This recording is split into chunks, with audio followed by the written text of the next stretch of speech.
We don't market for large groups in the same way as smaller employer groups because the segmentation is fundamentally different. This approach demands thorough research, meticulous planning, and precise execution. We do not engage in virtual conferences or company group meetings with large employer groups. Instead, every interaction at this level is tailored and intentional. When agents are prospecting for large employer groups, you enter a competitive arena where you are up against the largest benefit brokerages in the United States and must present yourself with the highest level of professionalism. In this lesson, I will share powerful strategies to secure one-on-one meetings with the right individuals by crafting a compelling message that inspires a meaningful response. If done properly, agents will have a higher close rate than smaller group employers. So let's get started.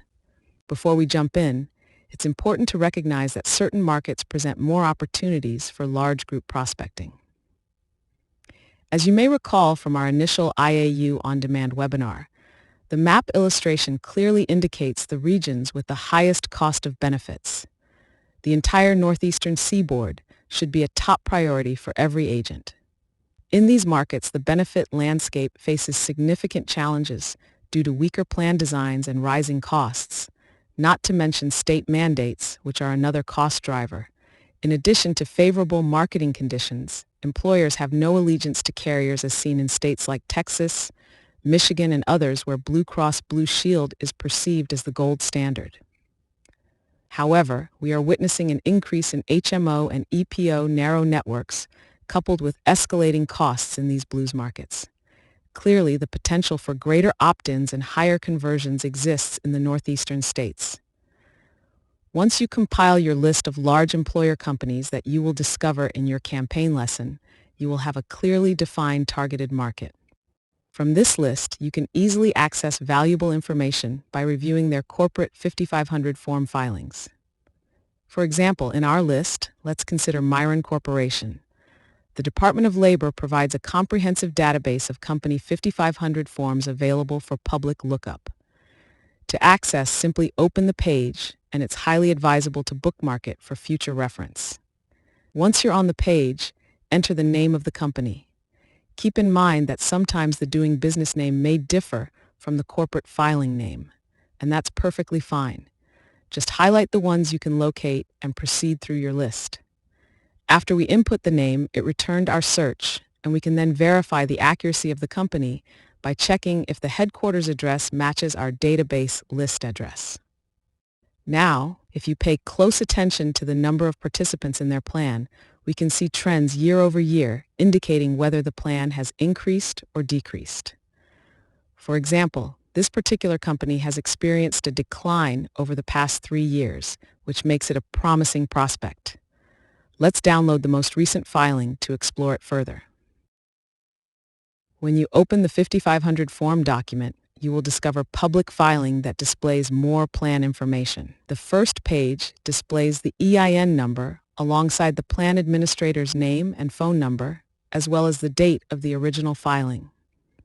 It is important to note that the 5500 form is specifically related to retirement benefits, which is why the administrating company may differ from the group employee insurance broker.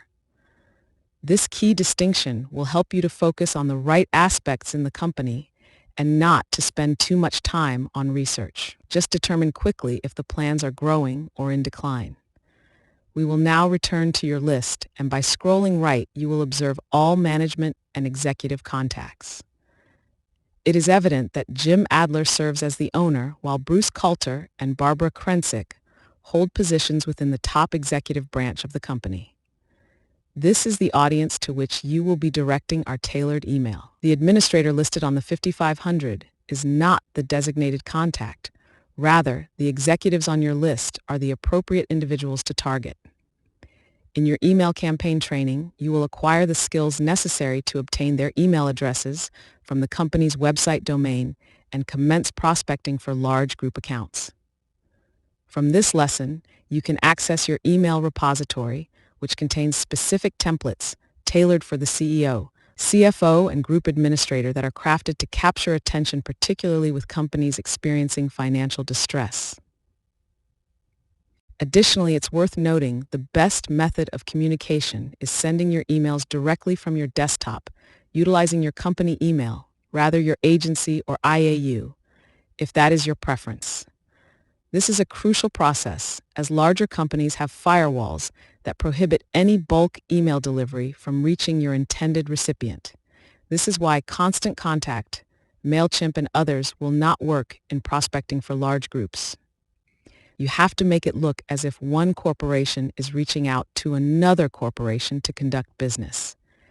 It's recommended that agents send at least 50 emails out to 20 different companies per week for best results. In your email campaign training, you will discover powerful strategies for acquiring both large and small group accounts. You will gain exclusive insights into how to effectively target nonprofit organizations for large group acquisition with our specialized approach specifically designed for large nonprofits. Click Complete to proceed to the next segment, where I will reveal why targeting nonprofits could be the quickest pathway to winning clients and maximizing your earnings. I look forward to seeing you there soon.